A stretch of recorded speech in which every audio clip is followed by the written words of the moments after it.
लोक कला केंद्र के प्रस्तुति।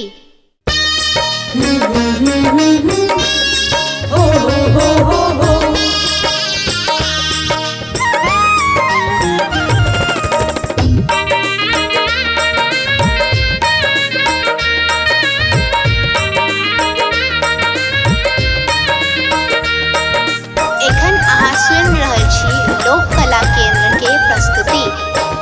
एला पाहुन बनी रघुवर जी, धन्य भेल मिथिला नगरीना। एला पाहुन बनी रघुवर जी, धन्य भेल मिथिला नगरीना। धन्य भेल मिथिला नगरीना, धन्य भेल मिथिला नगरीना। एला पाहुन बनी रघुवर जी, धन्य भेल मिथिला नगरीना। एला पाहुन बनी रघुवर जी, धन्य भेल मिथिला नगरीना।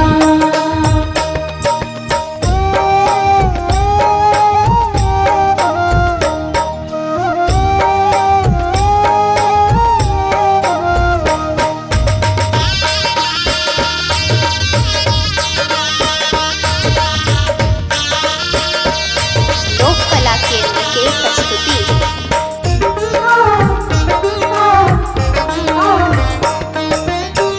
श्यामल राम जी गोरी रंग लक्ष्मण, श्यामल राम जी गोरी रंग लक्ष्मण।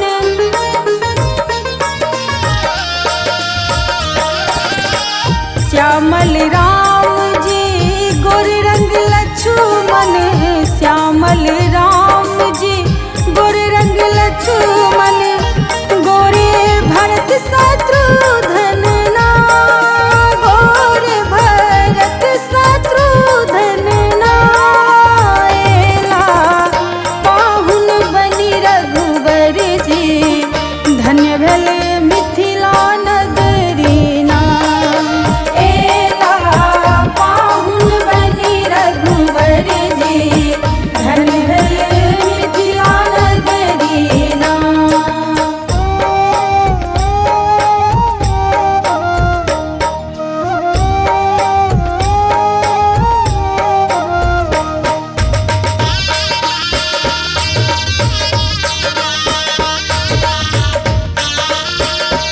लोक कला केंद्र के प्रस्तुति। पीताम्बर तन वस्त्र पहिरले, पीताम्बर तन वस्त्र पहिरले।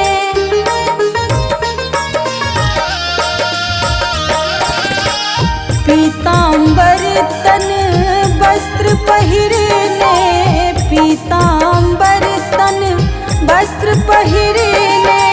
नैन कजरारी नाग सखिया, नैन कजरारी नाग। एला पाहुन बनी रघुवर जी, धन्य भेल मिथिला नगरीना।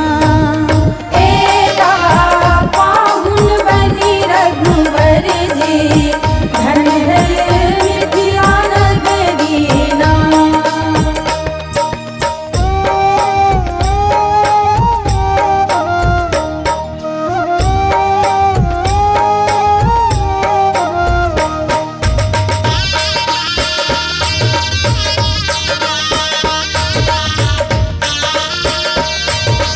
लोक कला केंद्र के प्रस्तुति।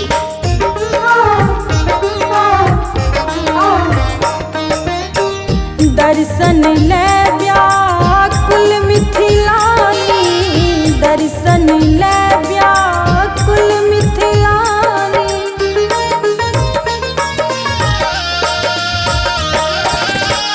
दर्शन ले व्याकुल मिथिलानी, दर्शन